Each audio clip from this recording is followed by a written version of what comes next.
നമസ്കാരം കൂട്ടുകാരൻ, ഞാൻ പീറ്റർ ചുള്ളു. ഇന്നത്തെ വീഡിയോ അതായത് 13/6/2026 ശനിയാഴ്ച വൈകിട്ട് റബ്ബർ വില നോക്കുമ്പോൾ റബ്ബർ വില വീണ്ടും കൂടുകയാണ്. അതേസമയം സ്വർണ്ണവില വീണ്ടും കൂടിയിരിക്കുന്നു.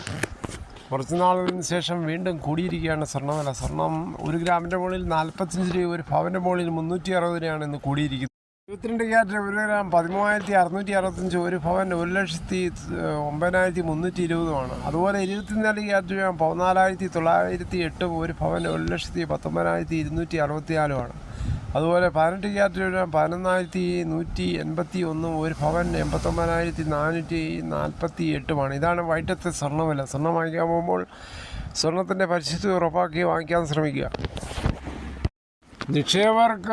നിക്ഷേപവുമായി സ്വർണത്തെ കണ്ടവർക്ക് പ്രതീക്ഷ നൽകിയും വീണ്ടും മേലോട്ട് ഉയരുകയാണ്. സ്വർണ്ണവില ആഭരണം വാങ്ങാൻ ശ്രമിക്കുന്നവർക്ക് നിരാശ സമ്മാനിച്ചു.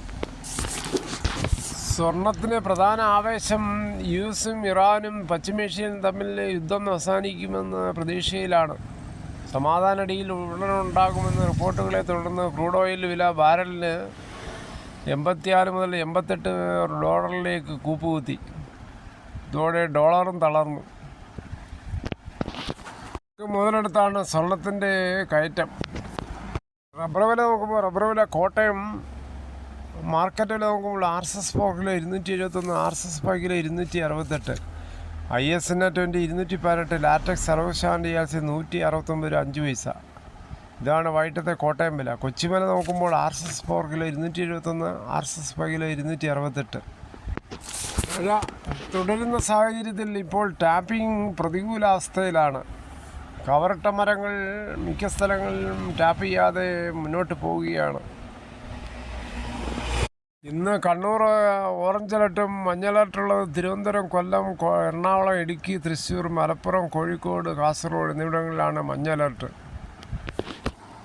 കാരണവശാലും ഭയപ്പെടേണ്ട കാര്യമില്ല, ജാഗ്രത മാത്രം മതി. നിപ്പയെ നമുക്ക് പ്രതിരോധിക്കാം. വവ്വാലുകളെ ഉപദ്രവിക്കരുത്. വവ്വാലുകൾ ചേക്കേറിയ മരങ്ങൾ നശിപ്പിക്കരുത്. വവ്വാലുകളോ മറ്റേതെങ്കിലും ജീവികൾ കടിച്ച പഴങ്ങൾ ഒരിക്കലും കഴിക്കരുത്. പഴങ്ങൾ നന്നായി കഴുകി മാത്രം ഉപയോഗിക്കുക. പനിയുള്ളപ്പോഴും ആശുപത്രിയിൽ കഴിയുന്ന മുഴുവൻ സമയവും മാസ്ക് കർശനമായി ധരിക്കുക. വളർത്തുമൃഗങ്ങളെ പരിപാലിക്കുകയും ശുശ്രൂഷിക്കുകയും ചെയ്ത ശേഷം സോപ്പും വെള്ളവും ഉപയോഗിച്ച് കൈകൾ നന്നായി കഴുകുക. വീട്ടിൽ ആർക്കെങ്കിലും പനിയോ പരസ്പര ബന്ധമില്ലാതെ സംസാരിക്കുകയോ ജന്നിയോ തീവ്രമായ തലവേദന, ശ്വാസമുട്ടൽ തുടങ്ങിയ ലക്ഷണങ്ങൾ കണ്ടാൽ വൈദ്യസഹായം ഉടനെ തേടുക. ഇതോടുകൂടി ഈ വീഡിയോയുടെ പൂർണ്ണമാകുന്നു. ഇത്രയും സമയം ക്ഷമയുടെ കേട്ടിരുന്ന വളരെയധികം നന്ദി. നിങ്ങൾക്ക് ഇഷ്ടമായെങ്കിൽ ഒരു ലൈക്ക്, ഒപ്പം നിങ്ങളുടെ വിലയേറിയ അഭിപ്രായങ്ങൾ സബ്സ്ക്രൈബ് മറക്കരുത്.